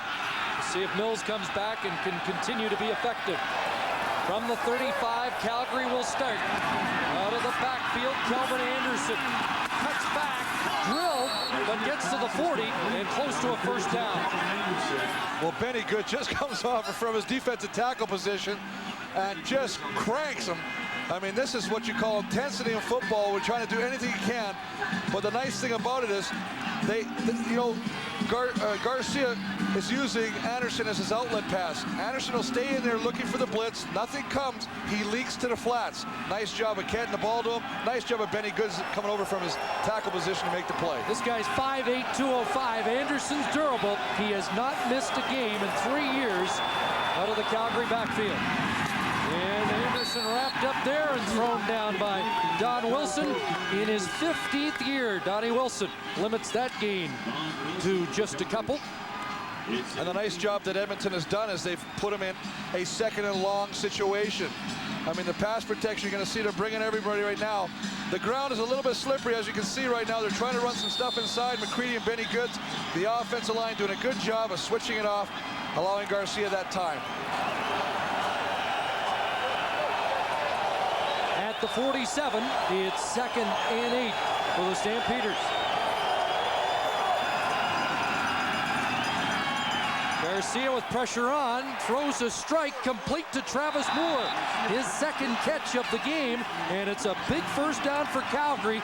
You could feel the momentum in the green and gold's favor, and now Wally Buono's team has the football and they're moving as the third quarter draws to a close. Well, I tell you what, Chris, we're talking about veteran, we're talking about experience. This is what it is. Moore knowing exactly where he has to go to get the first down.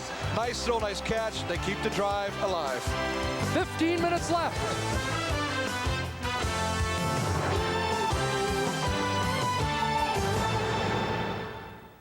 Ready to start the fourth quarter at McMahon Stadium. Over 31,000 here. They're starting to hold their breath a bit. Jeff Garcia trying to lead his Stampeders to the Grey Cup game. I do believe that the measure of a quarterback is based on championships. And as many good years as I've had in the past or have in my future, they'll be all for naught if I can't win help this team win a championship.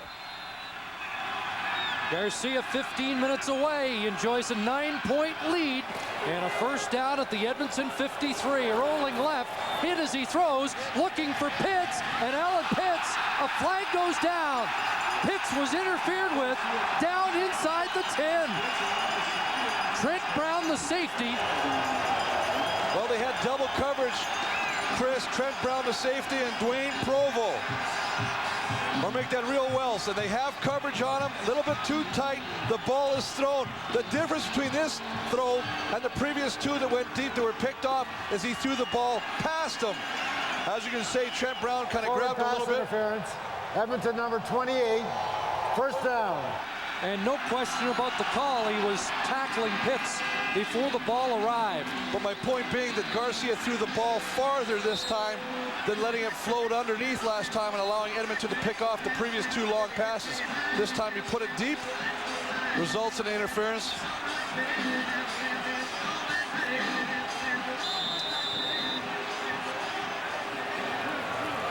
Contact before the ball arrived on Pitts, and they are moving the ball to the 42 first down.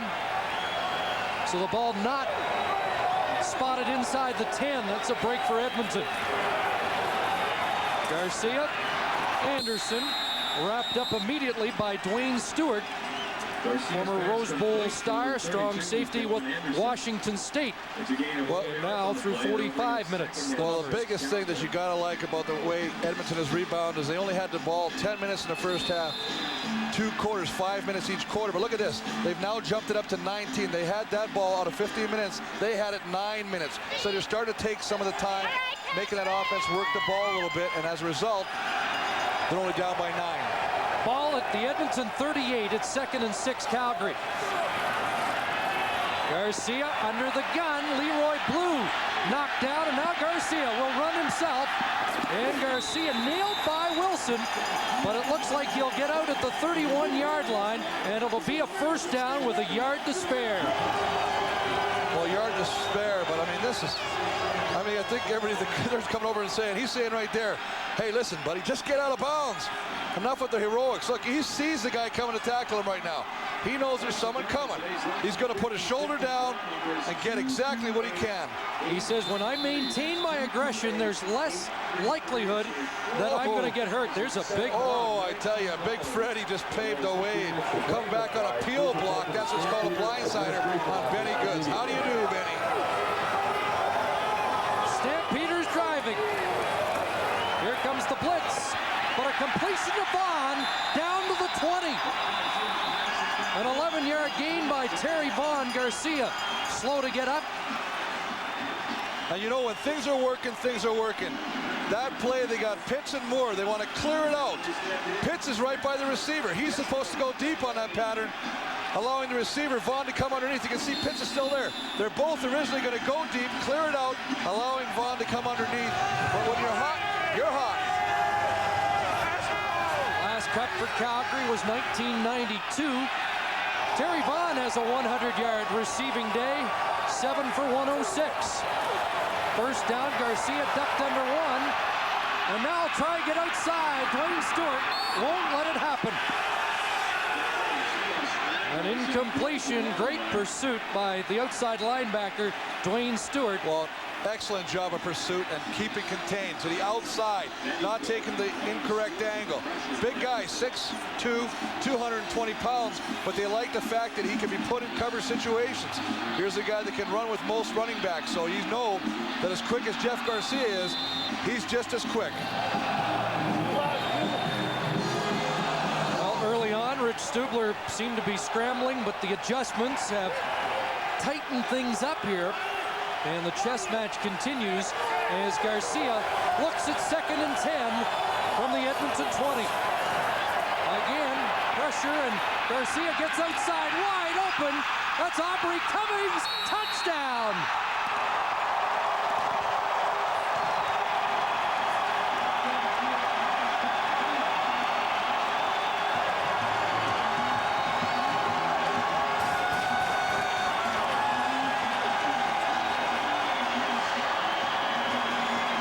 Cummings, the rookie, had a touchdown in the regular season, and that's his first of the postseason. Well, I tell you what, there's another breakdown. We just showed Rich Stubler before talking about how he's getting a little bit happier with what they're doing defensively, but look at this. I mean, Garcia scrambles to the outside. Nobody is around him. Aubrey Cummings is wide open, makes a nice move on Dwayne Provo, runs into the end zone. The rookie from Acadia with the biggest catch of his CFL career. He was a Heck Creighton nominee with Acadia. He's quite a character.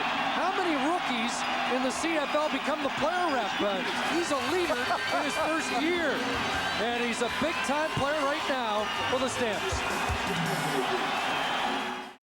Well, a deflating moment at the Edmonton Eskimos bench. They look like they had the momentum till Aubrey Cummings caps a 7-play Calgary drive. Well, the thing that killed him in the first half in the play, the touchdown pass to Pitts, they bring 5 defensive linemen in again. Anytime you bring in this many defensive linemen, you're taking out a defensive back or a linebacker. They break down in coverage. Both guys go to the out pattern. Nobody picks up Aubrey Cummings. He makes the catch. Provo realizes that, tries to come back, make the play on it, makes a move, touchdown. But you know what? That's twice they've gone with that 5-man defensive line stunt, and it just has really come back to haunt them. Check that the drive was 9 yards, 75, or 9 plays, 75 yards. Remember, Jeff Garcia scrambling for first down.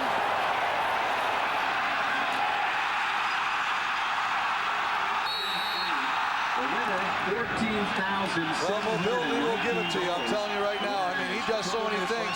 You know, when they try and bring 5 guys rushing, or they try and bring Willie Pless up the middle, he's got the ability to get to the outside. When he gets to the outside, he puts your defensive backs in such a tough position because he can take off with the football or throw the football, and the guys on defense are in a can't-win situations sometimes. 16-point Calgary lead with 11:45 to go. Henry Williams in what could be his final game in the Canadian Football League with the kickoff return. The brilliant Giz, 14 years as a professional. You know what, Chris, when we talk to Giz, and every time you've ever seen this man, he has got a smile on his face. He's happy, he's laughing, he's telling jokes. Yesterday, he's outside the press conference doing his imitation of a barking dog. He actually got you when you walked out. But you know what, we saw him today before the game, and it's one of the few times that I've seen the Giz without a smile on his face. He is dead serious. He knows that this may be it for him. He might have to make a decision about where he goes, and you know what, he was ready to play, and he was hoping that they'd be in a better situation than they are right now. With damaged ribs. 4 receivers right side. They dump it off to the left. And it's Scott Dybert. And Dybert springs it loose. Flag down away from the Dybert run. Holding. Edmonton number 59. First down.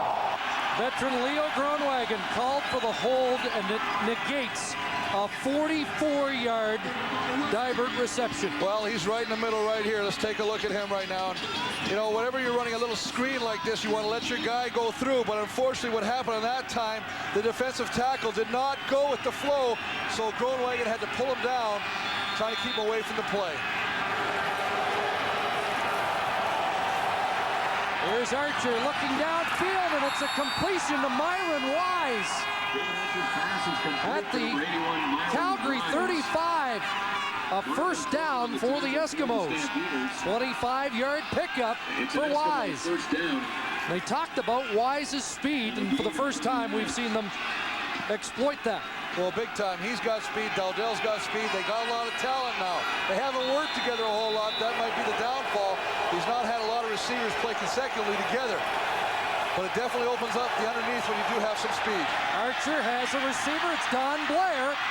And Donnie Blair has another first down to the 17-yard line. No question, this has been a more dangerous Eskimo attack in the second half. And what they're doing now is they're going up a little bit of a hurry-up offense, not allowing Calgary to get the defensive calls in. Trying to mix them up, confuse them, and get a break. Play whistled in, the ball at the 18, first and 10, Edmonton. Archer looks to the far side of the field. There's Dowdell. And Marvin Coleman hanging on. And this is as sharp as this team has looked in this game. And I tell you what, if you're an Edmonton fan, this is when you want these guys to start breathing some life. It's the fourth quarter. It's do or die. David Archer is throwing the ball with a lot of authority right now. You can take a look. The first half, 84 yards. They've more than doubled that in the second half. Remember, 2 touchdown passes a week ago against BC in the final 4 minutes. Archer looks into the end zone, and Dowdell was held up. He's looking for a flag, and so is quarterback Archer. Well, I think he got caught up in the coverage. He tried to get around him, but it looked like the defender was just trying to get out of his way. He was not trying to impede his progress to get to the ball, and that would be Marvin Coleman. And unfortunately, those things sometimes are thrown by the official, but the official at that time had looked like he had a good view of it, decided not to throw the football, or the flag, excuse me. 3rd and 3, and the Eskimos are not gambling yet. 4, 6, 8, 10, 12. This to get them within 13 points of the Stampeders. Just under 9.5 minutes to play. And Sean Fleming is good again. 23-10. 9:20 left. Kay Stevenson's Eskimos not done yet.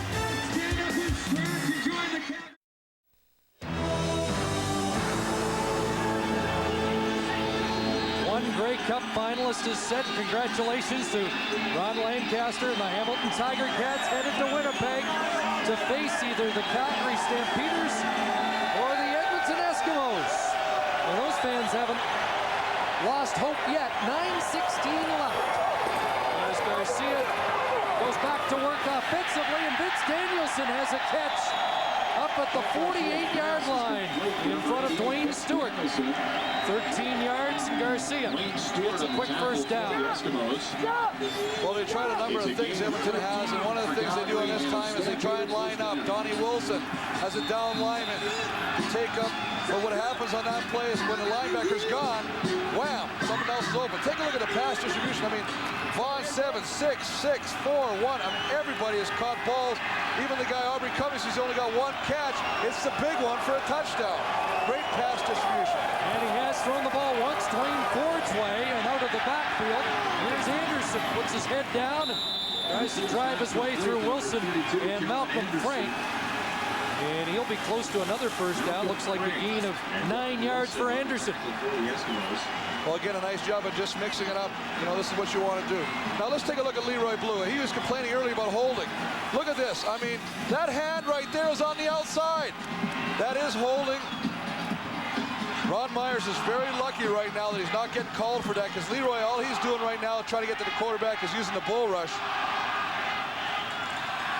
And Jeff is just having an outstanding day, 28-35. His best day of the season.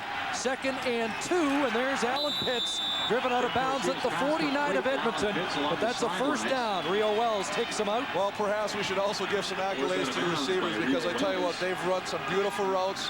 They've stayed with what's worked, and they've done the most important thing is they've caught the football.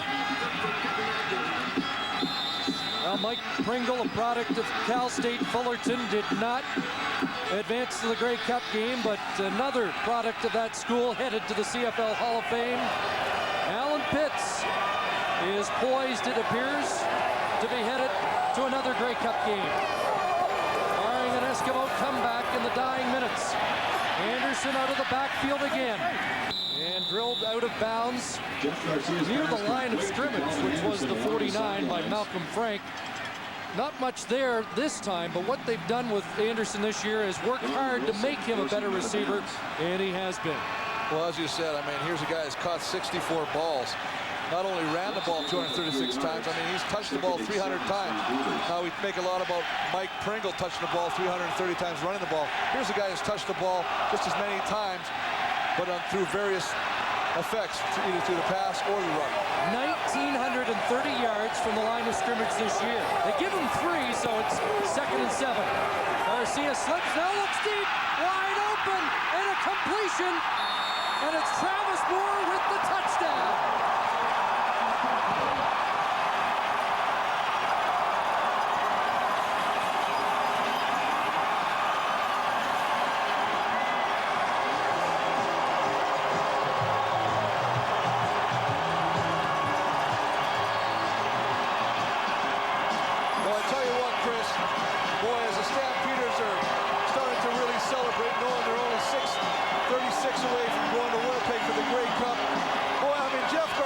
Reads this perfectly.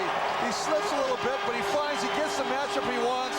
He gets Travis Moore locked up one-on-one with Dwayne Stewart, the linebacker. We know Dwayne can run, but boy, I tell you what, does does not stay with the receiver. Wide open. There he is trying to get back there right now in coverage. One of the nice things about a slippery field is you can slide in for a touchdown. McLaughlin adds the extra point. Calgary's broken it open in the fourth quarter. 30-10, and they're 6:20 away from Winnipeg. Great kick. We've talked a lot about the wealth of weapons Calgary has in the latest touchdown scored by Travis Moore. Well, I tell you what, one of the nicest things about that is to see Dwayne Stewart trying to come back in the picture. I mean, he falls back into coverage. Then he's supposed to pick up the first guy to the inside. That time it was Travis Moore. He thinks somebody's behind him. Another breakdown. They've hurt him all game. Tries to come back, but it's too late. As Travis Moore slides into the touchdown, or in for a touchdown, giving him a commanding 20-point lead.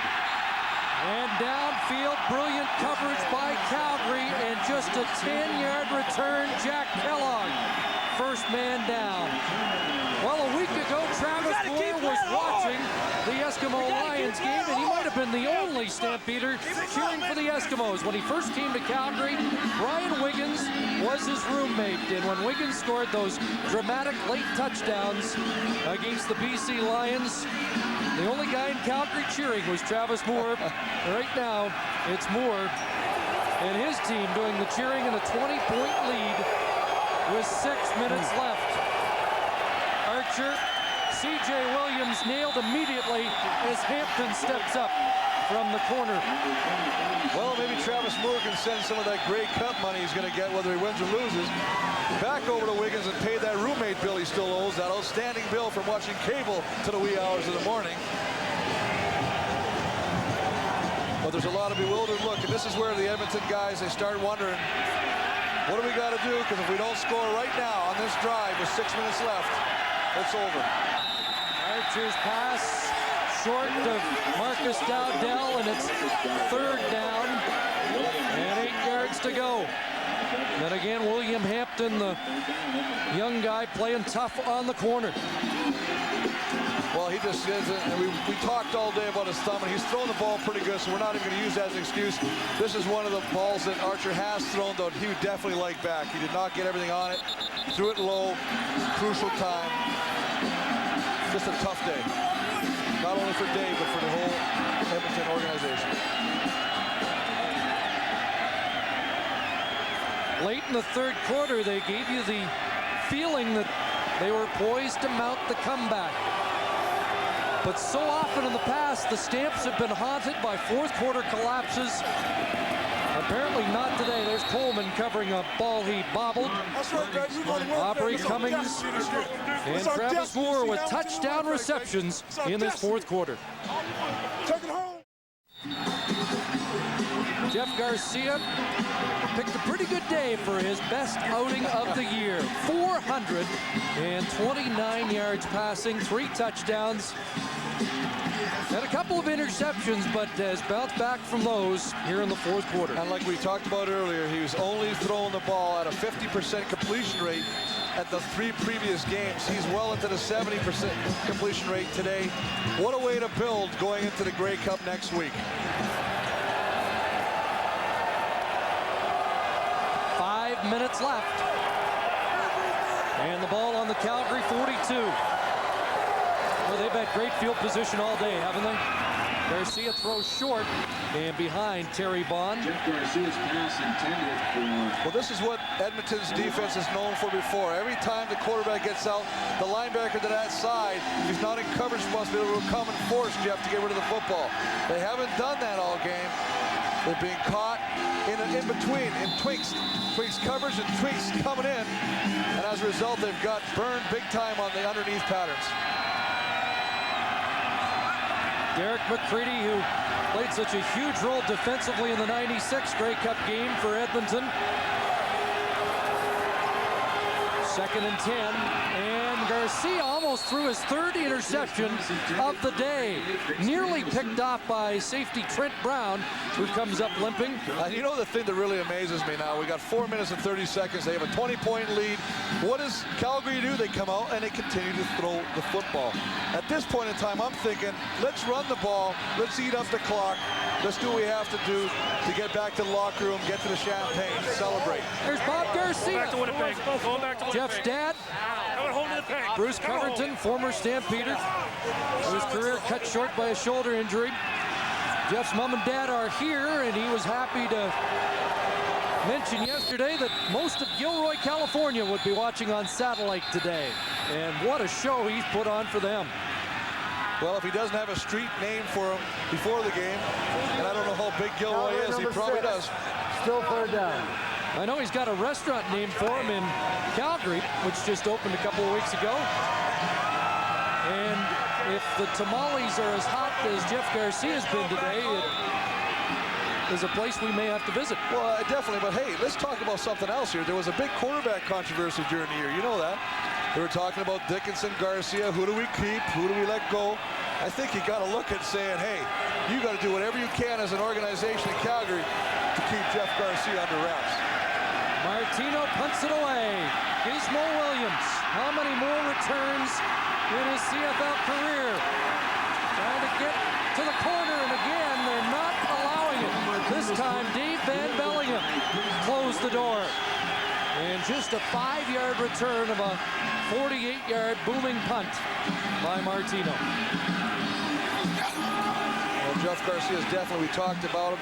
He's had a great, great game. And you can see him and compare with some other great quarterbacks. Ronnie Lancaster, 63, 492 yards. Ken Austin with Saskatchewan, 468. And Tony Corsillo in Hamilton back in 1956. I think you were about 4 years old at that time, weren't you, Chris? 518 yards. I guarantee you I did not watch that game. Archer over the middle, Dybert, and Hall brings him down.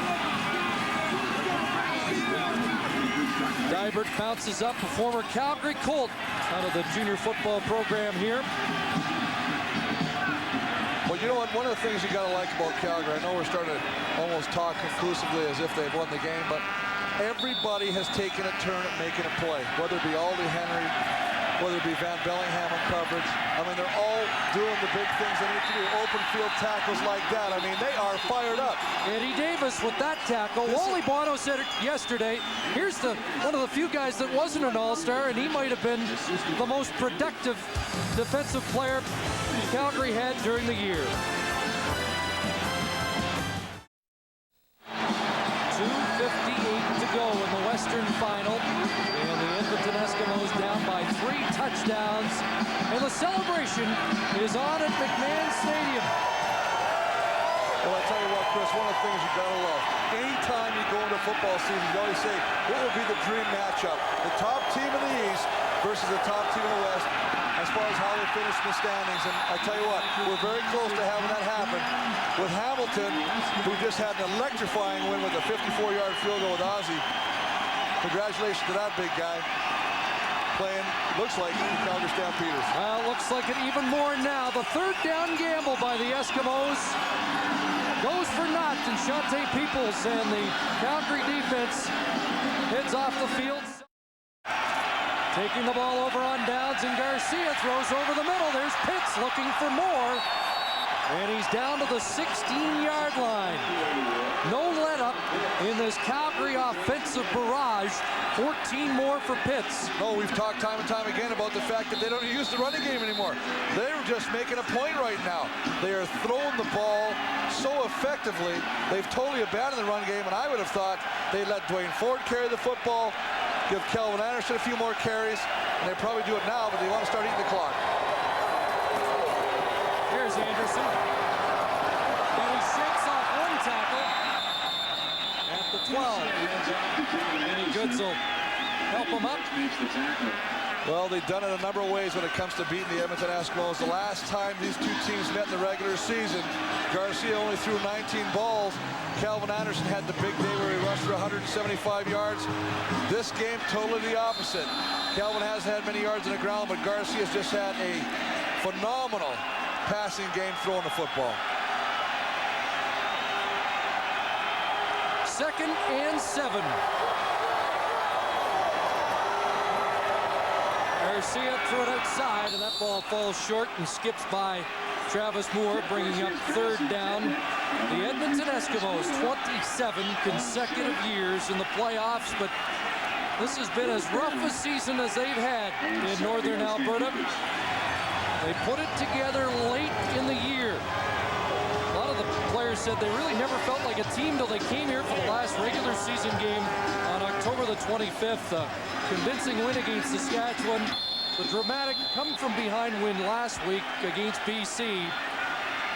But they couldn't overcome all the problems in the last few weeks of the year. You know what, and let's give Edmonton some credit. I mean, here's a team, yeah, they have a lot of veterans on their squad, but they also have 8 rookies, 4 that are in starting positions. So the future looks very bright for the Edmonton organization right now. But there's a number of questions they're going to ask. They're going to wonder, is David Archer going to play again? Jimmy Kemp, what's going to happen? You can see Pat Clayton, the athletic therapist, just showing the camera a couple of the Grey Cup rings. And that, see this one right here? Oh, baby! That's the Winnipeg Blue Bomber game. That was 1984, our first championship. Oh, that's a great plug, baby. He's hoping to add a little more jewelry to the collection. After the McLaughlin field goal, it's a 23-point lead for Calgary. Looks like David Archer's going all the way today. Dybert over the middle, short gain to the 39, and he gets 4. Well, talked to Dave yesterday about his plans for next year, and although it wasn't written in stone, he gave you the impression that this and the Grey Cup game would be his last 2 in the Canadian Football League, so he may be throwing his last few passes in the Canadian Football League. I mean, here's a guy that threw for 6,000 yards with Ottawa. I mean, he's done it all. He's played a number of teams in the league, loves the CFL, great ambassador of the game. Did a heck of a job as an analyst for us last year. I mean, but he still felt like he had football in his blood. He wanted to get it out of his system. But, you know, now he says it's done. Now he wants to spend some more, go another route, spend more time with his family. He really does hate being apart from his family. It was this game and the Grey Cup game that really pulled him back into the trenches. It was a penalty to Shaheen for holding, and now they go back to Dybert, who's been the workhorse in the late going with under 2 minutes to go. 12-yard gain there. Well, I tell you what, they're going to take some positives out of this, and I think even though this kid Dybert is coming in at the later stages of the game, I really like the way Scott Dybert runs when he gets the football. He puts the shoulder down, he just keeps going. He says, you know what, it's my first year in the league, but I want to be here for a long time to come. David Archer in what could be his last series in the league looks over the middle and has a receiver, and it's jarred loose, and Calgary's got it. Myron Wise, and now they're saying, yes, it is a fumble, a Wise catch, and Calgary's got the football, and now Henry Newby and Leo Groenwagen.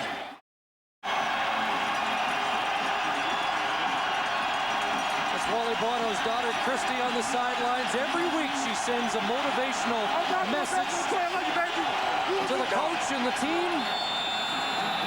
Pretty good soccer player in her own right. And the fans on their feet, saluting the Western champions of 1998. You know what's funny? You're just talking about Wally. I'm going to tell you, when I broke in the league, it was Wally's last year as a linebacker playing with us in Montreal. And I'll never forget being in the locker room and having Wally tell me how to do arm curls properly. I'll never let him forget that. And it's a Grey Cup original. Never before have the Calgary Stampeders and the Hamilton Tiger Cats met in the championship game of Canadian professional football. Sigurds, the owner, already congratulating Wally Bono. I know you worked hard. What the hell's money? You can't buy that. Terrific moment on that sideline, and Brian Wiggins, the disappointment on the other side, flew his dad in from Phoenix to watch today. His brother was part of the Saskatchewan Roughriders 1989 Grey Cup victory. There's Kelvin Anderson again on the ground. And good job, Connie. That's long here, huh? Good job, man. Good job. Good job, guys. You know, Wally fielded every question about the disappointments, the Atlanta Braves of the 90s in the Canadian Football League this week, and he was undaunted. He felt strong about the chemistry of this team, the talent of the team, and Jeff Garcia said that there's more confidence and a more relaxed atmosphere from the coaching staff right down to the players on this team than any he's been a part of. Well, I really think that is a really true statement. I mean, you can see it in the players. In previous years, they were tense, as the coaching staff was. This year, they've had a relaxed attitude, and coming in today's game with the biggest game, as you see, Alondra Johnson celebrating, Miles celebrating with Anderson. This is a big thing. I got to tell you what, Chris, being in a situation before, this game was the most emotional game before going to the Cup. This was bigger than the Cup, actually, because this is the one you want to get to the Cup. The Cup was almost anticlimactic in some parts. And now Garcia content to just put a knee down one more time, and it's in the books. What a day for Jeff Garcia. Closing it out with 448 passing yards, 3 touchdowns.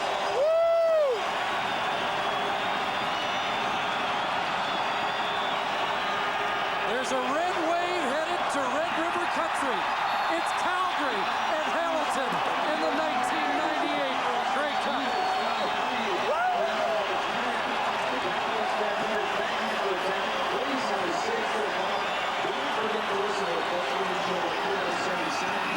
Stampeder rating. And don't forget to watch the Grey Cup game next Sunday in Edmonton. The Stampeders will take on the Hamilton Falcons for the championship.